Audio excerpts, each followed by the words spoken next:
약할 때 강함 되시는 하나님과 동행하라. 약할 때 강함 되시는 하나님과 동행하라 하는 제목으로 새벽 말씀을 전하겠습니다. 본문 1절에서 미디안 광야에서 늙은 양치기로 지내는 모세의 일상을 보게 됩니다. 1절, 모세가 그의 장인 미디안 제사장 이드로의 양떼를 치더니 그 떼를 광야 서쪽으로 인도하여 하나님의 산 호렙에 이르매 40세까지 애굽의 궁정에서 누렸던 왕자로서의 화려한 모습과 정반대로 이제 80세가 노구가 된 모세는 변방 광야에서 양똥 냄새나 맡으며 그것도 자기 소유가 아닌 장인의 양떼나 여전히 치고 있는 처량한 신세가 된 것입니다. 큰 격세지감을 느끼게 합니다. 젊은 시절 왕자의 신분으로 배운 학문과 무예 실력, 친엄마 요게벳을 통해 심겨진 민족적 정체성을 실천하기 위한 이스라엘 해방이라는 대의, 비전 같은 것들은 다 어떻게 되었을까요? 오랜 세월 지내면서 다 잊어버린 지 오래입니다. 모세는 그저 시골 변방의 늙은 목동으로 이름 없는 촐로로 살다가 인생을 마감하는가 싶었겠지요. 그날도 변함없이 장인의 양떼를 이끌고 광야 가운데 목초지를 찾아 다녔습니다. 오늘은 서쪽으로 가볼까 하고 서쪽 방향으로 이동을 합니다. 가다 보니 호렙산이라는 곳에 도착하게 되었죠. 그런데 여기서 모세는 매우 신기한 현상을 목격하게 됩니다.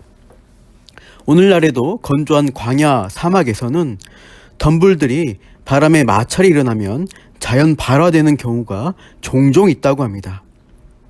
모세도 40년 광야 생활하면서 그런 현상에 대해 듣기도 하고 드물지만 목격도 했을 것 같습니다. 광야에 흔히 보이는 메마른 덤불인 떨기나무에 불이 붙은 것이죠. 떨기나무에 불이 붙었네. 불이 타오르다가 곧 사그러들면서 재가 되겠지. 그러나 2절 하반절, 그가 보니 떨기나무에 불이 붙었으나 그 떨기나무가 사라지지 아니하는지라. 떨기나무에 불이 붙었지만 타서 사라지지 않고 계속해서 불이 붙어 있는 것입니다. 이게 뭐지? 상식 밖의 광경에 놀라서 모세가 눈을 비비고 다가가 봅니다. 3절, 내가 돌이켜 이 큰 광경을 보리라. 떨기나무가 어찌하여 타지 아니하는고. 그렇게 불타는 떨기나무 앞에서 모세는 자신을 부르시는 하나님의 음성을 처음으로 듣게 됩니다. 모세야, 모세야. 드디어 모세가 하나님의 부르심을 받는 장면입니다. 하나님의 일을 수행할 사명자로 세우시려는 것이죠. 모세가 스스로 혁명을 일으키겠다. 내가 갈고 닦은 무술과 지식으로 민족 해방의 업적을 이루려고 했을 때는 결국 실패로 끝났고 모세는 도망자로 쫓겨가야 했습니다. 이제 아무런 꿈과 비전도 없이 늙어가고 있는 것이죠. 한창 40세 뜻을 펼 그때에는 하나님이 함께 해주시지 않으셨는데 이제 모든 뜻을 접고 조용히 살아가려는 노인네가 된 모세에게 뜻밖의 하나님의 부르심이 찾아온 것입니다. 사랑하는 성도 여러분, 하나님께서 하나님의 일을 위해 우리를 사용하시는 때가 언제가 될까요? 내 힘과 능력으로 할 수 있다고 나설 때가 아니라는 겁니다. 자기 능력, 자기 신뢰, 내 생각, 내 고집, 내 경험 가지고 하려고 하면 오히려 하나님의 일을 망칠 때가 많습니다. 하나님의 뜻을 이루는 선한 도구가 되기 위해서는 오히려 자기 신념, 내 힘, 혈기가 다 빠지고 나서 가능해지는 것입니다. 바울 사도가 회심하기 전 어땠나요? 아주 혈기왕성했습니다. 하나님에 대한 열심이 지나쳤다고 합니다. 지나친 열정으로 유대교를 열심히 믿어서 스데반 집사를 죽이는 데 앞장서고 많은 그리스도인들을 잡는 데 혈안이 되었습니다. 그러나 다메섹 도상에서 예수님을 만나고 나서 회심한 후 사도 바울은 자기를 쳐서 복종케 하기를 힘썼습니다. 자기를 낮추시고 죽기까지 복종하신 예수님을 닮기 위해 날마다 성화의 싸움을 해나가며 복음 전도자로 쓰였습니다. 그렇게 하지 않으면 하나님의 뜻과 은혜를 전하지 못하고 자기 자랑이 되고 자기 뜻을 실현하는 것으로 변질되기 때문입니다. 사울 왕이 하나님의 명령인 아말렉 진멸이라는 명령을 어긴 이유를 기억해야 합니다. 양과 소의 좋은 것을 전리품으로 남기고 가져와 자기 자랑을 하고 싶었던 것이죠. 적장 아가왕을 살려둠으로써 자기의 승리를 부각시키고 싶었던 것입니다. 하나님의 뜻보다 자기 뜻을 앞세워 결국 하나님께 반역하는 결과에 다다르게 됩니다. 성도 여러분, 우리 역시 하나님의 선한 도구로 쓰이고 싶다면 먼저 자기를 부인하고 날마다 제 십자가를 지고 주님을 따르기 위한 자기와의 싸움을 해나가야 할 것입니다.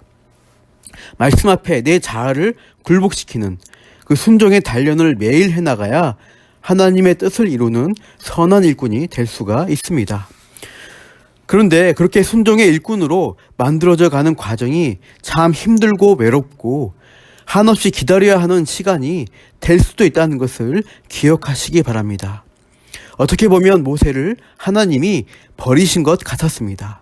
40년 동안이나 광야에서 철로로 늙어가도록 두셨기 때문이죠. 그러나 하나님은 계속 모세를 지켜보셨고 때가 되었을 때 하나님의 일꾼으로 부르셔서 놀라운 구원의 역사를 이루시는 이스라엘 백성의 지도자로 사용하시려고 하십니다. 하나님의 때를 기다릴 줄 알아야 합니다. 내가 원하는 때, 내가 기대하는 방법으로 다 이루어져야 한다고 땡깡 부리는 기도는 좋지 않은 태도입니다. 앞서 2장 23절 이후 보시면 모세의 혁명이 실패하고 쫓겨난 후 여러 해가 흐른 뒤이죠. 거의 40년의 세월이 흐르는 동안 하나님은 이스라엘 백성의 고된 노동으로 인한 탄식과 기도 소리를 들으셨습니다. 24절, 하나님이 그들의 고통 소리를 들으시고 하나님이 아브라함과 이삭과 야곱에게 세운 그의 언약을 기억하사. 아브라함과 이삭과 야곱과 세운 언약을 하나님이 언제나 기억하시고 계셨고 이제 성취하실 때가 가까이 왔다는 겁니다. 2장 25절은 원어로 직역하면 이렇게 됩니다. 하나님께서 이스라엘 자손들을 보셨고 그들을 아셨다. 고통 중에 내버려진 것 같은 하나님 백성들을 하나님은 계속 보시고 있었고 그들의 형편을 아셨습니다. 부르짖는 고통 소리와 간구의 소리를 언제나 듣고 계셨습니다. 그리고 한편으로 그 백성을 이끌 지도자로 택하신 모세도 계속 보시고 아셨다고 할 수 있습니다. 잊혀진 인물이 되어버린 모세의 고독과 그 비움의 시간들을 감찰하고 계셨습니다. 3장 6절에 보시면 하나님은 모세에게 자기를 이렇게 설명하십니다. 나는 내 조상의 하나님이니 아브라함의 하나님, 이삭의 하나님, 야곱의 하나님이라. 나는 모세 너의 조상의 하나님이다. 아브라함, 이삭, 야곱의 하나님이 이제 그 언약을 성취하려고 모세 너의 하나님으로 찾아오셨다는 것을 말씀하시는 거죠. 7절에 내가 애굽에 있는 내 백성의 고통을 분명히 보고 그들이 그들의 감독자로 말미암아 부르짖음을 듣고 그 근심을 안다고 말씀하시죠. 앞서 보신 대로 하나님의 백성의 고통을 분명히 보시고 부르짖음을 들었고 그 근심을 아시는 하나님이심을 밝히십니다. 속히 문제가 해결되고 응답되면 좋겠는데 계속 외면하시고 내버려 두시는 것 같을 때가 있으시죠. 하나님 우리를 버리셨습니까? 하는 원망 불평으로 결론 내리지 마시고 이 본문 말씀에 의지하여 하나님 지금도 내 아픔과 고통을 분명히 보고 들으시는 아시는 하나님이시라고 고백하시기를 바랍니다. 하나님께서 그렇게 상달되는 백성의 기도를 들으십니다. 그리고 가장 좋은 때에 응답하시기 시작하시죠. 바로 백성들의 부르짖음이 더욱 간절해져서 하나님의 구원하심만을 바라볼 때이고 모세의 혈기가 완전히 빠져서 하나님의 뜻대로 움직이는 일꾼으로 빚어질 때입니다. 본문 8절에서 10절에 하나님은 출애굽의 사명과 비전을 제시하십니다. 그들을 애굽인의 손에서 건져내고 젖과 꿀이 흐르는 가나안 땅으로 인도하겠다. 특히 10절 보십시오. 이제 내가 너를 바로에게 보내어 너에게 내 백성 이스라엘 자손을 애굽에서 인도하여 내게 하리라. 너 모세를 통하여 애굽 왕 바로에게서 내 백성 이스라엘을 인도해 내겠다고 말씀하십니다. 그런데 모세의 반응은 어떤가요? 11절 말씀. 내가 누구이기에 바로에게 가며 이스라엘 자손을 애굽에서 인도하여 내리까? 내가 누구간데 바로에게 나갈 수 있겠습니까? 모세는 현실적인 이야기를 합니다. 40년 전 돈키호테식으로 돌진하면 바로의 권력에서 백성을 구할 수 있으리라고 믿었던 그때의 천진난만한 왕자가 아닙니다. 당대 초강대국의 왕 바로에게 모세 개인이 찾아가서 이스라엘 백성의 구원을 요구하고 그걸 이룬다는 것은 현실적으로 불가능한 것이죠.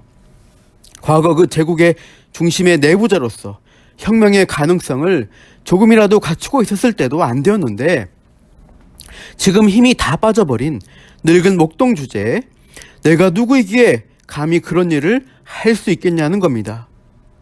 그런데 하나님의 관점, 성경의 관점에서 모세는 준비가 된 상태란 것을 알 수 있죠. 여기서 모세는 철저히 자신의 무능함을 고백합니다.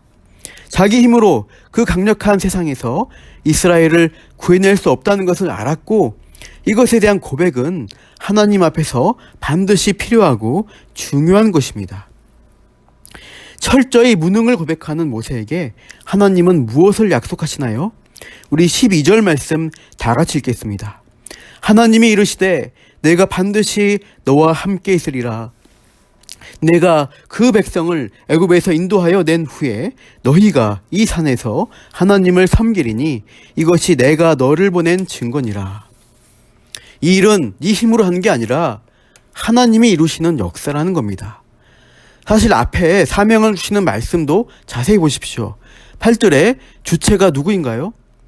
내가 내려가서 그들을 건져내고 그들을 인도해내겠다는 말씀이죠. 하나님 자신이 하실 것이라고 말씀하고 있습니다. 모세 너는 나의 도구로 쓰일 뿐이라는 겁니다. 자기가 할 수 있다고 하는 사람은 결국 자기 영광을 위해 하나님의 영광을 가리게 될 것입니다. 그러나 자기가 할 수 없다는 것을 고백하는 사람은 하나님이 하신다는 것을 인정하기에 하나님의 영광만을 드러낼 수 있습니다. 이 사실을 그림으로 보여주신 게 불붙은 떨기나무입니다. 보잘것없고 바싹 메마른 떨기나무와 같은 우리에게 하나님이 불꽃을 일으켜 주실 때 기이한 빛을 밝힐 수가 있다는 겁니다. 만약 내가 스스로 일으킨 불꽃, 내 열정이라면 결국 나 자신도 태워서 재가 되어버리는 실패로 끝나겠죠.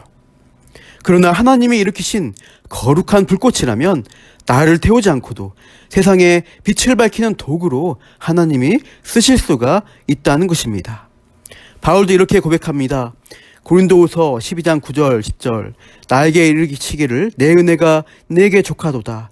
이는 내 능력이 약한 데서 온전하여 짐이라 하신지라. 그러므로 도리어 크게 기뻐함으로 나의 여러 약한 것들에 대하여 자랑하리니 이는 그리스도의 능력이 내게 머물게 하려 함이라.